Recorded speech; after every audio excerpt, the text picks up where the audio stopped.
Jacque, I'm not sure if you have time to talk about all the positives in this game, but what stood out to you, the way you guys were able to play and the focus that you guys were off the jump? Yeah, I think two things. I think we use the word professionalism and being mature to play the game tonight. I think that was the first piece of it. Our approach was pretty good, especially the first quarter after the last two games, and then the 42 assists. Being able to spray the ball around, share that thing, play for each other, find each other early, really carried us through the rest of the game.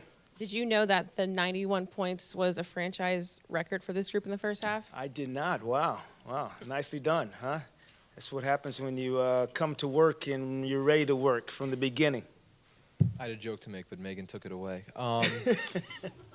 Jacque, given that you had to come back from nearly 20 down, the last two games. I mean, do you look at this as progress? Given as you said, the foot stayed on the gas pedal, 3.5 quarters, and you're able to rest the guys. Yeah, definitely consider it progress because it was definitely the message through our walkthrough, how focused we were going to be, concentrated on this effort, no matter who was playing for them, and.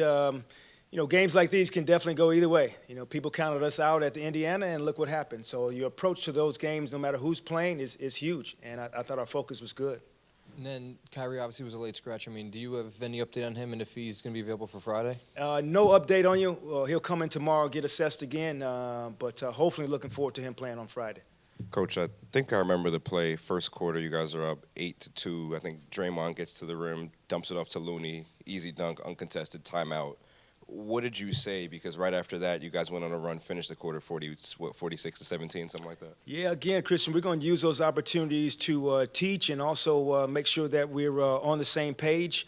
We got a chance. We all looked at the iPad together to see whether a mistake happened. And just because our game plan, we didn't want to give up layups that way. And so being locked in, a little reminding for the group, and we were able to reassess and keep it moving, which was good.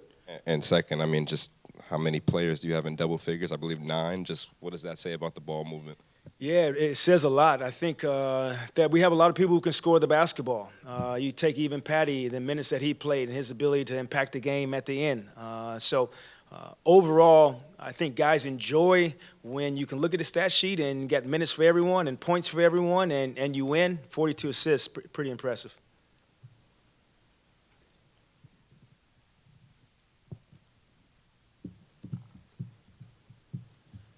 Jacque, just a smidge, but a season high in minutes for T.J. Warren. I mean, do you think he's ready to kind of get a bump or maybe make that a regular thing instead of, kind of fluctuating between maybe the low end of, 15 and the high end of tonight?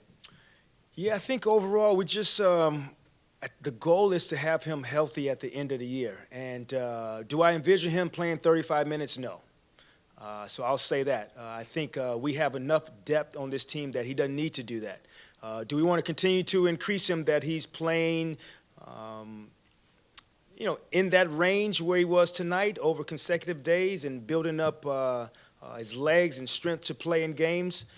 Yes, and to play back-to-backs going forward, yes. So there's a goal in sight, but we don't need to play TJ 35 minutes. And he had, I think it was 7 or 8 tonight in the fourth, just when Kevin was on the bench. I mean, was that kind of a microcosm of ideally what he's doing and that he's relieving some of the starters and that offensive burden when they're out of the game for you? Yeah, it's a little bit of both. My conversation with him actually today after shoot-around of trying to find what unit, suits him in his game.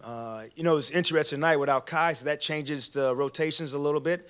But we've done both where he plays with Kevin, so he got those minutes that we still want to have because he can space the floor and score. But then he started the second quarter for us, which he hadn't done before. So getting him in the mix with Ben to push the pace, we're still trying to find the sweet spot for him. Yeah, go ahead, Alex. You got a third one. Go ahead. Bang, bang, bang.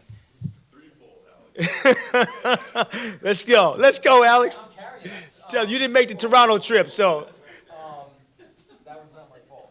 Not in your next 15, I think, are against, playoff caliber teams. Obviously, you guys have done a good job of, beating up on the lower standing teams. I guess just what do you make of this next stretch given the amount of competition coming through? Yeah, you take care of business. Whatever day's game presents itself, you take care of business. We get an opportunity to play against Milwaukee on Friday. That gives us a good chance to see if we can have the same focus tonight against a very good team. So I'm not going to look too far down the line. Friday's the next game. We'll try to take care of business on Friday. Kind of following up on that, I mean, Giannis, the way he's playing, I don't think we're going to talk to you until pretty much right before the game. Just how do you even start to game plan for a guy who plays with that much force, and then just the way they play in Milwaukee, just being such a well-oiled engine on both sides? Yeah, well-oiled engine, well-coached, high-level team. Great challenge for us to, play every possession, or else you pay for it. Guys that can make shots, they spread you with the three ball. Even Brook, shoots it from above the break and in the corner. So you have some decisions to make. How much attention you're going to give to Giannis to keep him away from the rim, the easy baskets that he gets in transition, bodies that have to be in front of him. Good thing we have some depth, like we talked about, that we can use, multiple bodies that we can put on them. And we'll try to make them react to us as well. We have enough shooting to make them react. They play a certain style of basketball, and they don't go away from it on both ends of the floor. So that part is understandable from our end. But I think we'll be ready to play on Friday. Coach, the team has played a lot better recently, especially on the defensive end. What has been the key to you and your coaching staff unlocking that potential and getting the team to perform better on that end of the court? Yeah, it's really our guys understanding how important that end of the floor is. Christian talked about it. We had a timeout early in the game to address it, and it's okay for us to address it, hit it, head on, and let the group know that it's important for us to play defense. You see, we can score the basketball at a high level. We just have that ability to do so. But for us to be a good team and make some noise going forward, we have to be a good defensive team. All right, guys. You got it. See you guys. Have a good night.